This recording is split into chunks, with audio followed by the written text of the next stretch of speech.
Daryl Stetler. I created this sermon illustrator built on the ChatGPT platform, and I'll give it to you for free. Let me show you what it does. So if I say I want to preach on hope, so when it says I want to preach on hope, then it says, okay, what theme, like sub-theme of hope are you leaning toward? Like hope in the face of suffering or trials, or future expectation? Say, okay, so let's say number 2, hope is a future expectation. So it begins spitting out all the things. It says, here are some examples. Now here's 2 illustrations under each of 20 areas. So it's going to give me 40 illustrations in 40 seconds. All right. So historical stories, Florence Chadwick, who gave up right before she finished, and she was in heavy fog and she attempted to swim the English Channel but gave up. Dietrich Bonhoeffer, who wrote steadfast letters of hope. Seeds in dormancy. Yes, that's cool. NASA Voyagers. Okay, Voyager, they're continuing to transmit data from deep space. Yeah, that's kind of cool.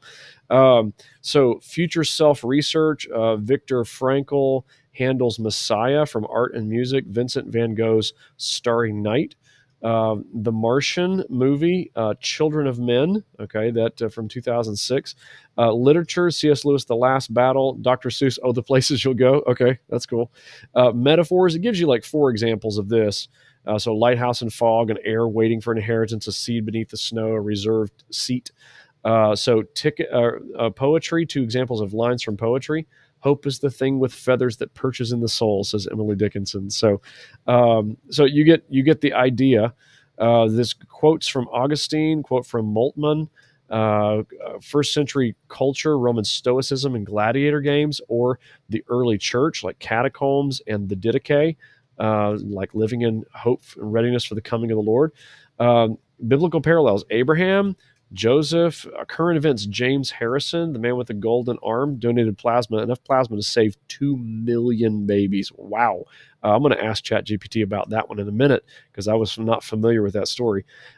Ukraine war stories. Yeah, that's interesting. That's current events, right? Pandora's box, the Chinese bamboo tree.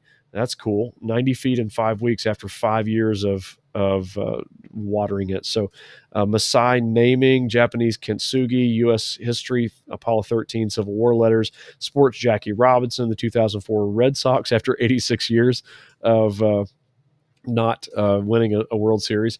Forgotten but inspiring people, Horatio Spafford, who wrote it as well. Samuel Morris, a Liberian prince who came here and to the United States. And then Buck versus Bell in 1927, Brown versus Board of Education. And then surprising facts, Light from the Sun and Butterfly Chrysalis. Okay, so I'm going to scroll backwards. I'm going to show you what happens when we say, I want to take this one right here, and I'll say, ask ChatGPT, and I'll say this one.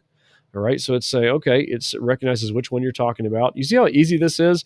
It works through all this stuff with the shortest little prompts. So it gives me a summary of James Harrison's, the facts about him, along with sources. Notice it's got the Times and Wikipedia and the Australian Red Cross and the Washington Post. So you can source, if you want to source your illustrations. There's even a YouTube video where you can learn a lot more for him. Here's what I would say.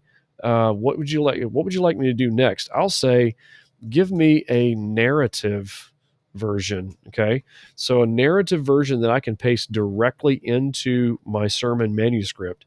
So let me tell you a story about a man named James Harrison. When he was 14 years old, he underwent major chest surgery and needed blood transfusions. And so it goes ahead and tells the story. He started donating, and he discovered that his blood contained a rare antibody. Wow, fascinating. So he's kept donating every 2 weeks for 60 years. His plasma was used to develop a treatment that saved an estimated 2.4 million babies. That is cool. So can you create that kind of story? Oh, absolutely. And then it'll ask you, would you like a PowerPoint ready image? So you can say yes, and it'll give you a 16:9 ratio image that you can paste into your PowerPoint. Sometimes it's really, really good. Occasionally you have to ask it to do something different, but it gives you all sorts of stuff. It also says, would you like social media posts to share? There's all kinds of stuff you can do. I tell you what I would love for you to do is check out my course called How Pastors Can Use AI for Sermon Prep Without Cheating or Selling Out. I have a course, and I include this exact tool for free with all of its programming. There's a short video course you can get at ai.newstartdiscipleship.com. If you're on YouTube or somewhere, you can look in the video description. I've got a link there. And every one of these illustrations that I just shared with you, every single one of them, I'm going to render into an actual illustration and put on my blog. If you click the link down in the video description, or if you're on the page right now, you can have all of those illustrations for free. But if you want every Sunday to be able to use this exact tool, I'll give it to you for free. Okay, so check it out, and I'll look forward to seeing you on the inside of the members area. Thanks a lot.